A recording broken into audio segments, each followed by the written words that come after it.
आगामी चुनाव को लेकर के भाजपा की क्या तैयारियां चल रही हैं, इस पर बात करने के लिए हमारे साथ में हैं भाजपा के वरिष्ठ नेता व सांसद गोपाल शेट्टी जी। गोपाल शेट्टी जी, सबसे पहले तो आपको गणेश चतुर्थी की हार्दिक शुभकामनाएं। धन्यवाद बापा मौर्या। और आगामी चुनाव को लेकर के भाजपा की क्या तैयार चल रही हैं, उत्तर मुंबई की क्या तैयारियां चल रही हैं? देखिए, भारतीय जनता पार्टी का ऐसी पार्टी है, चुनाव नज़दीक आने के बाद में हम तैयारी करते नहीं हैं। तो एक चुनाव होने के बाद में तुरंत दूसरे दिन काम में लगकर 5 साल की तैयारी हम लोग पहले दिन से ही करते हैं। इसलिए 2014 का चुनाव जीतने के बाद में लगातार हमारे सभी कार्यकर्ता, सभी पार्षद, सभी विधायक, सभी सांसद और सरकार बड़ी तेज़ी से काम कर रही है। देश में बहुत सारे विकास के काम हमने किया है और जो आने वाले दिनों में करने वाले हैं उसकी जानकारी भी हमने लोगों को दी है। और मैं मानता हूं कि मोदी जी ने जो काम किया है, 4 साल में अंतर्राष्ट्रीय स्तर पर जो ख्याति कमाई है, देश के सारे भ्रष्टाचार को समाप्त करने का उन्होंने प्रयास किया, विकास की गति को बढ़ाई है, 9 करोड़ लोगों को एलपीजी का कनेक्शन मुफ्त में दिया, 4.5 करोड़ लोगों को पूरे देश भर में बिजली मुफ्त में सरकार के पैसे से देने का प्रयास कर रहे हैं, 18,500 गाँवों में बिजली पहुंचाने का काम उन्होंने किया, 10 करोड़ लोगों को सालाना 5 लाख रुपया, भगवान करे किसी को बड़ी बीमारी न हो, अगर होता है तो उसकी व्यवस्था उन्होंने की है। जेनरिक मेडिसिन ला के दवाइयों का रेट कम कर दिया, हार्ट का, स्टेन का और नी का ऑपरेशन का रेट भी उन्होंने कम कर दिया। एग्रीकल्चर सेक्टर में आप देखेंगे तो यूरिया पाने के लिए लोगों को लाठीमार होता था, आज बिगर लाइन लगाए यूरिया मिलता है, सस्ते दाम में मिलता है। किसानों को 1.5 गुना लागत कर दिया। सारे सेक्टर में जहाँ पर भी आप देखेंगे तो काम का भंडार खड़ा कर दिया है उन्होंने। बात जब किसानों की आती है तो पूरे देश में महाराष्ट्र में सबसे ज़्यादा किसान आत्महत्या कर रहे हैं, विपक्ष ऐसा आरोप लगा रहा है। तो उसके लिए क्या सरकार कदम उठा रही है और क्या आगे करने वाली है? मैं वही कह रहा हूँ ना, किसानों के बारे में मैंने पहले भी एक दिन कहा था कि भाई किसानों को सारी उनकी समस्या जो उसको दूर करना पड़ेगा। किसानों को खेतीबाड़ी के लिए पानी देना पड़ेगा, बिजली देनी पड़ेगी, सरकार ने उसकी व्यवस्था कर दी। खेती में यूरिया की आवश्यकता पड़ती है तो यूरिया दिया है उन्होंने। किसानों को बीमा के साथ में जोड़ दिया, अगर कोई कारण से बारिश ज़्यादा आती है या तो बारिश नहीं आती है तो किसानों को राहत मिलनी चाहिए, उसकी व्यवस्था उन्होंने की है। लागत का 1.5 गुना उनको मिलना चाहिए, ये कायदा हमने सरकार ने कर दिया। पहले बारिश ज़्यादा आने से या तो दुष्काल पड़ने से 50% आपका नुकसान हुआ तो आपको पैसे मिलते थे, उसको हमने 30% पर ला के खड़ा कर दिया। स्वामीनाथन समिति का जो कमीशन का जो रिपोर्ट था उसको इम्प्लीमेंट पिछले सरकार कभी भी करते नहीं थे, तो हमने उसको इम्प्लीमेंट कर दिया। स्वामीनाथन साहब ने उसका टाइम्स ऑफ इंडिया में अपना मनोगत व्यक्त करते हुए सरकार का उन्होंने सराहना किया है। मैं इस बात का दावा नहीं करता हूं कि किसानों की सारी समस्या खत्म हो गई, लेकिन किसानों को जो आवश्यकता थी वो सारा काम हमने किया है 4 साल में, और इसका लाभ धीरे धीरे किसानों को मिलना प्रारंभ होगा और धीरे धीरे समस्या समाप्त होगी। आपने अपने क्षेत्र में 4 साल में, पिछले 4 साल में क्या ऐसा कार्य किया जो जनहित में हो? देखिए, 4 साल में मेरी सबसे बड़ी उपलब्धि अगर कोई मुझसे पूछेगा तो मैं यही कहूँगा कि एक सांसद होते हुए भी मैं रोज़ लोगों को मिलता हूँ, पहले जैसे ही। मैं नगर सेवक से नीचे के लेवल में जाकर आज भी काम करता हूँ, ये मेरा स्वभाव है काम करने का। 4 साल में मलाड जैसे क्षेत्र में पानी सबको मिलना चाहिए, इसलिए सरकार महापालिका मान नहीं रही थी, तो मैं वहाँ पर नगर सेवक के रूप में भी मैंने काम किया, तो सबको जल मिलना चाहिए, इसका मैंने प्रयास किया। सरकार के पैसे से और बिन सरकारी पैसे से जगह जगह पर टॉयलेट बनाने का काम मैंने किया। केंद्र सरकार ने LPG connection below poverty line के लोगों को मिलना चाहिए, इसलिए प्रयास किया, तो मैंने स्वयं दाताओं के सहयोग से 15,000 लोगों के घर में एलपीजी का कनेक्शन पहुंचाने का काम किया। जो 5-5.5 हज़ार रुपये लगते थे वो हमने 2200-2400 रुपये में कनेक्शन लोगों को मिलने लग गया। बिचौलियों का सब धंधा बंद कर दिया, ऑफिसर घर पे जाने लग गए। ये एक बहुत बड़ी उपलब्धि मैंने लोगों के लिए करके दी है, ये मेरा मानना है। और जैसे बोरीवली में गार्डन और प्लेग्राउंड का मैंने एक अंबार खड़ा कर दिया है, तो जाल बिछाई थी, उसको मैं बोरीवली के बाहर भी पहुंचाने में मुझे कामयाबी मिली। निश्चित हमारे बाकी विधानसभा में हमारे जो विधायक है, जो हमारे पार्षद है, वो लोग भी अपने अपने ढंग से कर रहे हैं, कॉरपोरेशन अपने पैसे से कर रही है। तो विकास का काम बहुत तेज़ी से पूरे उत्तर मुंबई में शुरू है। आप महाराष्ट्र सरकार का काम को देखेंगे तो मेट्रो रेल का जाल इतना बड़े पैमाने पे बिछाया गया है। आने वाले दिनों में ये शुरू होते, रेलवे में जो ट्रैफिक इतना बड़े पैमाने पे होता है, लोग गिरकर कटकर मर जाते हैं, इससे एक बहुत बड़ा राहत लोगों को मिलेगा। कोस्टल लाइन का काम शुरू हो जाएगा। एक बहुत बड़ा काम जिसके पीछे मैं बहुत सालों से पड़ा था, दहीसर से विरार जो एक सेकंड लाइन की आवश्यकता थी, उसको सरकार ने मंजूरी दे दी, टेंडर इनवाइट उसका हो गया। ऐसे बड़े बड़े कामों को करने का भी प्रयास मैंने किया है। और मैं फिर एक बार कहूँगा कि मैं दावा नहीं करता कि सारी समस्याएं खत्म हो गई है। जब तक मानवीय जीवन चलता रहेगा, समस्या नई नई आती रहेगी, हम समस्याओं का समाधान करने के लिए हमने काम करना चाहिए, मैं कर रहा हूँ। बात जब आपने ट्रेन की है, मेट्रो जाल बिछाने की, तो मेट्रो की समस्या सबसे बड़ी समस्या है मुंबई वासियों के लिए। अगर आप विरार से चर्चगेट के बीच में देखेंगे तो मतलब आज भी जो है पब्लिक भीड़ कम नहीं हो रही है। उसके लिए आपकी केंद्र की सरकार क्या कदम उठा रही है? मैं आपको ये बताऊँ, देखो पिछले सरकार ने एलिवेटेड रेल कॉरिडोर को रद्द कर दिया था, उसको हमने जीवित कर दिया। फिर एक बार मैंने जाकर हमने रेलवे में से गिरकर लोग कटकर मर जाते हैं, इसलिए डोर क्लोज़र की सिस्टम को लाई। हमने एसी ट्रेन भी शुरू करने का, जिसमें डोर क्लोज़र आ जाएगा। तो ये सारा धीरे धीरे होगा, एक साथ में तो नहीं होगा, क्योंकि भारत एक कोई सरप्लस बजट पेश करने वाला सरकार नहीं है। हम डेफिसिट में चल रहे हैं, हमारे पास पैसे नहीं है, और जो पैसे है उसमें से हमको काम करना पड़ता है, चलाना पड़ता है।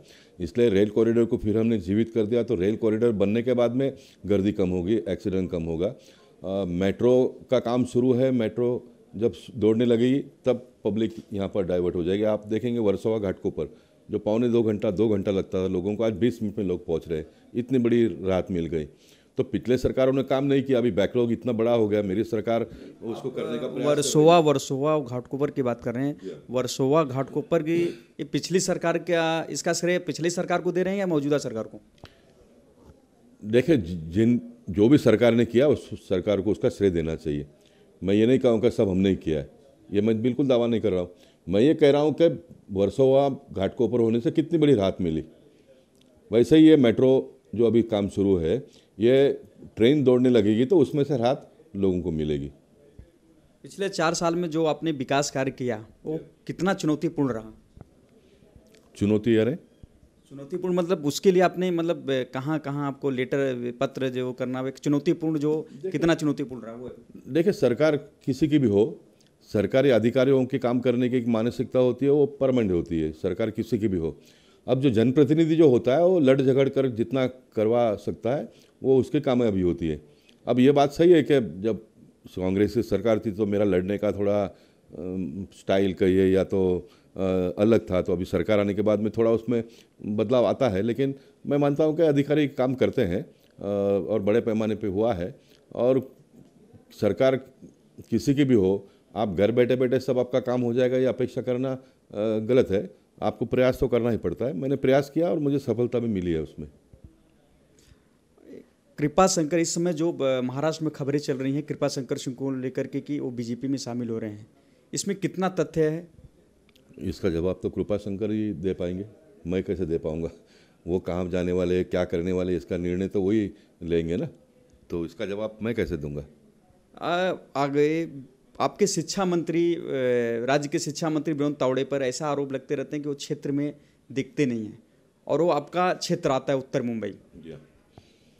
देखिए, वो क्षेत्र में शनिवार इतवार को आते हैं, छुट्टी के दिन में भी आते हैं। और जब एक मंत्री कोई भी बनता है तो उसको पूरे महाराष्ट्र की जवाबदारी उन पर होती है। तो वो रोज़ अपने मतदार संघ में आए, ये अपेक्षा भी लोगों ने करना गलत है और ये मुमकिन भी नहीं है। लेकिन जो व्यवस्था बनानी चाहिए वो बनाई है उन्होंने। उनके ऑफिस में लोग मिलते हैं और मैं यहाँ पर, मेरा ऑफिस चलता है तो अब इन दिनों में उत्तर मुंबई में पूरे जिला में नगर सेवक की संख्या भी बढ़ गई है, बोरेली में भी संख्या बढ़ गई है। तो अपने अपने ढंग से होता है निश्चित। अब मोदी जी देश के प्रधानमंत्री है तो चाहते हुए भी वो सारे लोगों को तो न्याय उतना दे नहीं पाएंगे। बनारस उनका जो मतदार संघ है वहाँ पर भी लोगों की अपेक्षा तो ये होगी कि अन्य सांसदों के तरह हमको हमारे सांसद भी रोज़ मिले, लेकिन ये संभव नहीं होता है ना, संभव नहीं होता है। देश के मौजूदा हालत में पेट्रोल डीजल के भाव दर रोज बढ़ते जा रहे हैं और जनता काफ़ी नाराज हो रही है। उसको लेकर के सरकार क्या कदम उठा रही है? देखिए, पेट्रोल डीजल के रेट के बारे में हमने बार बार लोगों से इस बात को पहुंचाने का काम किया है कि अंतर्राष्ट्रीय बाज़ार में तेलों की कीमत घटी है। लोगों की अपेक्षा ये है कि उसका लाभ हमको डायरेक्ट मिलना चाहिए। लेकिन अपने देश की जो हालत पैदा हुई है उसका वजह जो भी होगा, कोई भी होगा, लेकिन हुआ है, उसमें से देश को बाहर निकलना है। 2014 में कांग्रेस जब सरकार में थी, यूपीए सरकार में थी, तो एवरेज 2 या 3 किलोमीटर के स्पीड में रोड का काम होता था। आज 28-29 किलोमीटर तक हम पहुँचे हैं, हमको इसको 35 किलोमीटर तक पहुँचाना है। तो ये सारा काम के लिए पैसा चाहिए। अब मोदी जी को भगवान का वरदान है, इसलिए वो आते ही पेट्रोल की कीमतें घट गई और ये सारा पैसा उन्होंने यहाँ पर डाइवर्ट कर दिया ताकि इंफ्रास्ट्रक्चर का डेवलपमेंट का काम हो। अभी इंफ्रास्ट्रक्चर डेवलपमेंट का जब काम होता है तो सिर्फ रोड बनता है तो गाड़ी चलाने वालों को सुविधा होती है, यही मानना गलत है। क्योंकि रोड जब बनता है तो रेती बिकता है, खड़ी बिकता है, सीमेंट बिकता है, स्टील बिकता है, तो ये सारी कंपनियाँ शुरू हो जाती है, काम इनको मिलता है, कामगारों को रोजगार मिलता है। जगह पर जब रोड बनता है तो वहाँ पर हजारों लाखों कारीगरों को, कामगारों को काम मिलता है। तो ये रोजगार पैदा करने वाला एक व्यवस्था है, इसलिए इस सेक्टर को बहुत तेज़ी से आगे बढ़ाने की आवश्यकता थी। तो मोदी साहब ने सारा पैसा यहाँ पर लगाने से ये काम बहुत तेज़ी से शुरू है। और आपकी जानकारी के लिए मैं बताना चाहूँगा कि हर साल 5 लाख रोड एक्सीडेंट होते हैं, जिसमें 1.5 लाख लोग मर जाते हैं। ये जो मरते हैं वो मीडियम और अपर मीडियम क्लास के लोग मरते हैं। तो इतने बड़े पैमाने पर हमारा जो क्रीम नागरिक है वो मरना, ये देश को परवड़ने वाली बात नहीं है। तो ये सारे समस्याओं से समाधान पाने के लिए हमको विकास करना पड़ेगा। इसलिए मोदी जी का एक ही मंत्र है, विकास करो, देश को आगे बढ़ाओ। देश की जनता की बढ़ती आक्रोश को सरकार कैसे मना पाएगी कि सामने चुनाव है? देखिए, लोगों को समझाना पड़ेगा। हम जब घर चलाते हैं तो घर में पिताजी अकेले काम करने वाले होते हैं, घर में 5-6 लोग खाने वाले होते हैं, तो सबकी अपेक्षा होती है कि मुझे ये भी चाहिए, वो भी चाहिए, वो भी चाहिए। लेकिन माँ बच्चों को समझाती है कि भाई पिताजी कमाते हैं, इतना पगार मिलता है, उसमें से हमको घर चलाना है, तो फिर बच्चे मान जाते हैं। वैसे हमको देशवासियों को भी समझाना पड़ेगा, और माँ बाप की अगर विश्वसनीयता है तो बच्चे मानते भी है। वैसे देश का नेता का अगर विश्वसनीयता है तो देश के लोग भी मानेंगे और मोदी जी समझाएंगे लोगों को। और मोदी जी 2019 के चुनाव के पहले एक एक पाई का हिसाब देंगे, कांग्रेस ने कितना कर्जा किया था, वो कितना कर्जा मोदी साहब ने फेड़ा, और जो पेट्रोल और डीजल में से पैसे आए उसमें से कितना किलोमीटर का रोड पूरे देश भर में बना है, ये सारे लेखा जोखा मोदी जी 2019 के चुनाव के पहला देंगे। देश में 9 लाख लोगों के घर पे LPG का कनेक्शन पहुंचाने का काम मोदी जी ने किया, सरकार के पैसे से, यानी पब्लिक के पैसे से। पैसा आपके और मेरे खीसे में से गया, लेकिन किसी तीसरे व्यक्ति को मिला। गड़बड़ घोटाला बंद हो गया, भ्रष्टाचार बंद हो गया, इससे तो लोग समाधान है। देश में 4.5 लाख करोड़ लोगों के घर में बिजली नहीं थी, वो बिजली पहुंचाने का काम मोदी जी कर रहे हैं सरकार के पैसे से। देश में 18,500 गाँव में बिजली नहीं थी, 18,500 गाँव में बिजली पहुँचाने का काम मोदी जी ने किया। जेनरिक मेडिसिन सस्ता किया, नी और हार्ट का ऑपरेशन स्टेन का रेट उन्होंने कम किया। 10 करोड़ परिवार को हर साल 5 लाख रुपया, बड़ी बीमारी भगवान करे किसी को ना हो, लेकिन अगर हो जाता तो उसकी व्यवस्था उन्होंने की। तो ये सारा पैसा कहाँ से आता है? ये सारा पैसा कहीं ना कहीं से तो इकट्ठा करना पड़ता है, तब हम लोगों को दे पाएंगे ना। तो हम सारी बातें सारे लोगों को चुनाव के पहले समझाने का प्रयास करेंगे। और मुझे इस बात का विश्वास है कि आज देश में एक ऐसा नेतृत्व मिला है जो कहेंगे, एक ज़माने में लाल बहादुर शास्त्री जी ने कहा था कि एक समय का खाना छोड़ दो, तो लोगों ने खाना छोड़ दिया। विश्वसनीयता थी, आदर्श था, एक प्रेम था, उनके ऊपर श्रद्धा था, और वही वातावरण आज फिर एक बार मोदी जी के नाम पर लोगों का है। और मैं मानता हूं कि मोदी जी समझाएंगे और लोग समझेंगे, और 2019 के चुनाव में पहले से ज़्यादा सीट जिताएंगे लोग। साल के अंतिम महीने में, दिसंबर महीने तक 5 राज्यों में चुनाव है और देश में लगातार महंगाई बढ़ रही है, विपक्ष आक्रोशित हो रहा है, उसको लेकर? विपक्ष आक्रोशित हो रहा है, इनकी परेशानियां बढ़ रही है। जो जितने अभी जीते हैं वो भी फिर जीतेंगे कि नहीं, इसकी चिंता उनको हो रही है, इसलिए ये सारा कर रहे हैं। ये सारा देश को कोई आगे ले जाने के लिए सब एक साथ में नहीं आ रहे। इनकी दुकानें बंद हो गई है और भी बंद होगा, उसका इस बात का उनको डर है, इसलिए आ रहे हैं। उनका कोई प्रोग्राम तो नहीं है कि हम सारे लोग आकर देश को यहाँ ले जाएंगे, हम सरकार में आएंगे तो पेट्रोल का रेट हम ये करेंगे, हम सरकार में आएंगे तो GST 0% सबका करेंगे, ये तो कोई कह नहीं रहा है। हम सरकार में आएंगे तो जीवन आवश्यक वस्तुओं का रेट हम कम करेंगे, ये तो किसी एक नेता ने भी अभी तक नहीं कहा है। हम सिर्फ सरकार में आएंगे, मोदी जी को घर पे बिठाओ और हमको सरकार वापस लेके आओ, ताकि हम फिर एक बार भ्रष्टाचार करें, अनाप शनाप सारा देश के लोगों का पैसा लूटे और देश को बर्बाद करे, ये उनका मंसूबा है। और मैं नहीं मानता हूँ कि देश के लोग उनके बातों को मानेंगे, बिल्कुल नहीं मानेंगे। जहां एक तरफ भारतीय जनता पार्टी 2019 की तैयारी में लगी है, वहीं उनके सहयोगी दल प्रमुख महाराष्ट्र में शिवसेना हमेशा आंख दिखाने की कोशिश कर रही है और उन्होंने घोषणा किया कि हम अलग चुनाव लड़ेंगे। देखिए, हर पार्टी का मकसद ये होता है कि मेरी पार्टी बड़ी हो, हम चुनाव अकेले लड़े, हमारी ज़्यादा से ज़्यादा सीट आए, हम मुख्यमंत्री बने, हम प्रधानमंत्री बने, हम शहर के मेयर बने। ये हर व्यक्ति की एक ख्वाहिश होती है, उसमें कोई दुमत नहीं है। लेकिन जब चुनाव आता है तो हम कितना कामयाब होंगे इसका भी लेखा जोखा हर पॉलिटिकल पार्टी के लोग करते हैं, और फिर उस समय वो निर्णय करते हैं कि हमको अकेले जाना चाहिए या फिर सबके साथ में जाना चाहिए। अब चुनाव जैसे जैसे नज़दीक आएगा तब निर्णय होगा, और मुझे लगता है कि देश हित में कभी कभी मन को मारना पड़ता है, तो हम लोगों ने मन को मारा है देश के लिए, भूतकाल में भी भविष्यकाल में भी हम मारेंगे। हमारे जो सहयोगी पार्टियां हैं वो भी मारेगी, और सब साथ में चलेंगे, ऐसा मेरा कम से कम विश्वास है। शिवसेना अगर गठबंधन तोड़ती है तो भाजपा को घाटा होगा या नफा होगा? देखिए, गठबंधन कोई भी पार्टी किसी दूसरे पार्टी को लाभ पहुंचाने के लिए नहीं करते हैं। गठबंधन जब हम करते हैं तो उसका लाभ दोनों को होता है, तब तो गठबंधन करते हैं ना। अब मैं बहुत सक्षम हूँ और एक कमज़ोर आदमी के साथ में उस पार्टनरशिप करके उसका भला करने के लिए थोड़ा मैं कोई फैक्ट्री चलाता हूँ। मैं पार्टनरशिप किसी के साथ में करता हूँ तो ठीक है, मेरे पास नॉलेज है, लेकिन मेरे पास पैसा नहीं, तो किसी को हम पार्टनरशिप में लेके व्यवसाय करते हैं। पॉलिटिक्स में भी ऐसा ही है कि हमारी नीति अच्छी है, हमारे सारे सब कुछ अच्छा है, लेकिन चुनाव जीतने में हमको किसी न किसी का सपोर्ट चाहिए, तब हम चुनाव जीतेंगे, तब हम राज्य और देश का भला कर सकते हैं, विकास कर सकते हैं। इसलिए हमको अलायंस में जाना पड़ता है, जाते हैं, पहले भी गए हैं, आगे भी जाएंगे। कल से आरएसएस की 2 दिवसीय बैठक चल रही है। इस बैठक से देश के जनता में क्या प्रभाव पड़ेगा? देश के जनता में बहुत अच्छा प्रभाव पड़ेगा। जो देश को मानते हैं, राष्ट्रवाद को जो मानते हैं, राष्ट्र के साथ में जो प्रेम करते हैं, उन सारे लोगों को आरएसएस की जो भी भूमिका है, देश हित में जो बातें वो करते हैं, वो अच्छा लगेगा।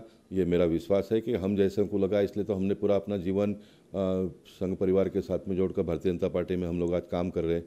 तो आरएसएस कभी भी बात करते हैं तो आरएसएस के लोग तो देश हित में बात करते हैं, देश के लिए समर्पित जीवन है उनका, और देश को एक नई दिशा देने का, पूरे दुनिया में एक भारत देश का पहचान हो, इसके लिए पहले दिन से वो प्रयास कर रहे हैं। और मैं मानता हूं कि ये 3 दिन के कार्यक्रम से, जो 3 दिन का ये परिषद चल रहा है, उससे देश को बहुत कुछ समझने के लिए, सीखने के लिए और आगे बढ़ने के लिए एक ऊर्जा मिलेगी। मुंबई कांग्रेस के अध्यक्ष संजय निरुपम लगातार प्रधानमंत्री नरेंद्र मोदी को टारगेट करते हैं। उन्होंने कुछ दिन पहले उनको अनपढ़ गवार कहा। हमारे युवा मोर्चा के कार्यकर्ताओं ने उनको जवाब दिया उसका। अब इन दिनों में एक फैशन हो चला है कि आपको अगर मीडिया में बने रहना है तो मोदी जी को अनाप शनाप बातें कहो, मोदी जी को अनाप शनाप बातें कहो। मोदी जी का मैं आधा घंटा तारीफ करूँगा तो आप, मुझे पता है कि आप दिखाने वाले नहीं हो, इसलिए संजय निरुपम कुछ भी अनाप शनाप बातें करते तो वो न्यूज़ बनता है। तो मुझे लगता है कि संजय भाई के उस वक्तव्य को बहुत ज़्यादा अहमियत देने की आवश्यकता नहीं। उनके घर परिवार के लोगों को जाकर भी आप पूछेंगे तो वो ये बोलेंगे कि मोदी जैसा कोई नेता आज तक देश को नहीं मिलेगा। मैं कहता हूँ उनके घर के लोगों को, उनके लिए 2 टूक संदेश, उनके लिए 2 टूक संदेश। नहीं, उनके लिए नहीं, मैं सारे देशवासियों के लिए कहूँगा कि जो हमारे देश के जो बड़े नेता हैं उनका हमने सम्मान करना चाहिए।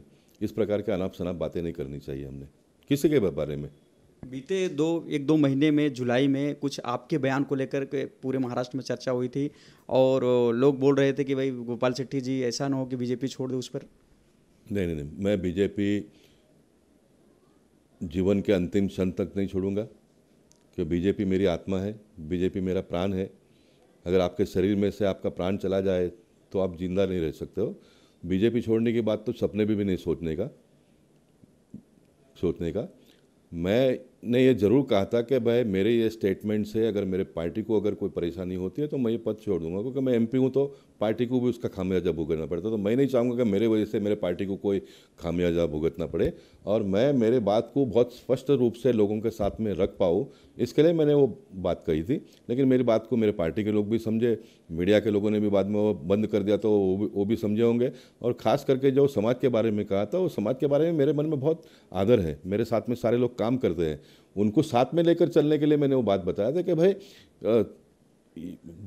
सबका साथ और सबका विकास की जब मोदी जी बात करते तो ये देश सबका है, और ये देश को आगे बढ़ाने में, ये देश को स्वतंत्र आज़ादी दिलाने में सब लोगों का हाथ रहा है। ये मैंने उस समय भी कहा था। लेकिन कोई एक बात को पकड़कर अगर मीडिया चलाकर उसको न्यूज़ बनाकर एक बखेड़ा खड़ा करती है तो कुछ मीडिया के लोग इस प्रकार का काम करते हैं। आगामी चुनाव का आगाज हो चुका है और सारी पार्टियां तैयारी में जुट गई हैं, तो बीजेपी कितनी तैयारी में जुटी है और क्या मुद्दे लेकर के जनता के बीच जाएगी? देखिए, मुद्दा एक ही है, सबका साथ सबका विकास, डेवलपमेंट, यही हमारा एजेंडा है। और भारतीय जनता पार्टी एक ऐसी पार्टी है कि चुनाव नज़दीक आने के बाद में हम लोग काम नहीं शुरू करते हैं। हम एक चुनाव जिस दिन जीतते हैं तो दूसरे दिन से अगले चुनाव के लिए काम करते हैं, क्योंकि हमारा ये जीवन शैली है। लोगों के लिए काम करना, देश के लिए समर्पित भाव से काम करना, ये हमारे लिए कोई साल में 6 महीना रहता है और 6 महीना नहीं रहता, ऐसा नहीं है। हम सवेरे उठते हैं तो काम करने के लिए उठते हैं, तो हमारा चुनाव का तैयारी तो पहले दिन से ही लगा हुआ रहता है। पिछले राज्य सरकार को भी करीब करीब 4 साल पूरे हो गए हैं, देवेंद्र फडणवीस सरकार को। उनको अगर नंबर देना होगा तो कितना नंबर देंगे? जहाँ तक देवेंद्र फडणवीस जी की व्यक्तिगत बात है तो मैं उसको 10 आप कहते हो तो 10 कहूँगा, 100 कहते हो तो 100 नंबर दूंगा, कि उन्होंने नॉन स्टॉप लगातार प्रयास किया है, प्रामाणिकता से प्रयास किया है, सारे लोगों को साथ में लेकर चलने का प्रयास किया है, जहाँ उनकी आवश्यकता पड़ी वहाँ पर पहुँचने का उन्होंने प्रयास किया है। मैंने मानता हूँ कि जिस दिन उन्होंने शपथ लिया उस दिन से लेकर आज दिन तक उन्होंने एक भी छुट्टी ली होगी। काम कर रहे हो, प्रयास कर रहे हैं। मैं इस बात का भी दावा नहीं करूँगा कि महाराष्ट्र में सभी समस्याएं समाप्त हो गई है, नहीं, बिल्कुल नहीं है। अगर सभी समस्या समाप्त हो गई तो फिर वापस चुनाव लड़ने की आवश्यकता ही नहीं है। समस्या है, लेकिन समस्या का समाधान ढूंढने का प्रयास देवेंद्र फडणवीस जी कर रहे हैं, तो हमको गर्व है। वो उम्र से मेरे छोटे हैं, लेकिन मुझे गर्व है कि एक व्यक्ति इतना बढ़िया काम करता है, एक व्यक्ति। और मुझे मेरे पार्टी के ऊपर गर्व है कि एक सामान्य कार्यकर्ता से लेकर मुख्यमंत्री पद तक उन्होंने प्रवास बहुत ही कम उम्र में बहुत ही रफ्तार से किया है, और जितने रफ्तार से उनकी प्रगति हुई है उससे ज़्यादा रफ्तार से वो महाराष्ट्र को आगे ले जाने के लिए प्रयास कर रहे हैं। ये बहुत खुशी की बात है। हम जैसे उम्र से बड़े होने के बाद में भी एक प्रेरणा है, ऐसा मैं मानता हूँ। एक अंतिम सवाल है आपसे कि आगामी चुनाव को लेकर के देश में बढ़ते महंगाई, बेरोजगारी से को जनता को क्या संदेश देना चाहेंगे? मैं जनता को संदेश यही देना चाहूँगा कि मोदी जी प्रयास कर रहे हैं, देवेंद्र जी प्रयास कर रहे हैं, महंगाई कम करने के लिए हम पूरा प्रयास कर रहे हैं। महंगाई कम करना ये हमारा प्रायोरिटी है, लेकिन साथ साथ में देश का विकास भी करना उतना ही ज़रूरी है। तो विकास के लिए पैसे लगते हैं। जैसे हमको हमारे घर को ठीक ठाक करना है, संवारना है, तो जो पैसा अपने पास है उसी में से करना है। खाना पीना भी हमको है और विकास का काम भी करना है, तो फिर कहीं ना कहीं थोड़ा मन को मारना पड़ता है। हमारा दैनंदिन खर्चा कम करते तो फिर हम वो पैसा देश को सुंदर करने में, संवारने में लगा सकते हैं। वैसे ही देश का भी है। देश में विकास बहुत पिछड़ गया है, तो उसको आगे लाने के लिए सरकार को ये सारी व्यवस्थाएं करनी पड़ती है, और मोदी जी कर रहे हैं। एक बात मैं कहूँगा कि लोगों को हैरानी है, परेशानी है कुछ बातों के लिए, लेकिन लोगों को साथ साथ में विश्वास भी है, और ये विश्वास ही देश को आगे ले जाएगा। इसमें कोई कमियां नहीं आएगी।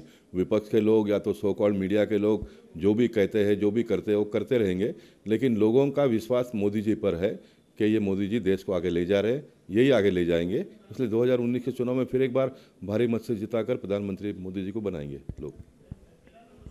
ये हमारे साथ में थे भाजपा के वरिष्ठ नेता व उत्तर मुंबई के सांसद गोपाल शेट्टी जी। कैमरामैन सदानंद शेट्टी के साथ जितेंद्र मिश्रा, इन 24 न्यूज़ मुंबई।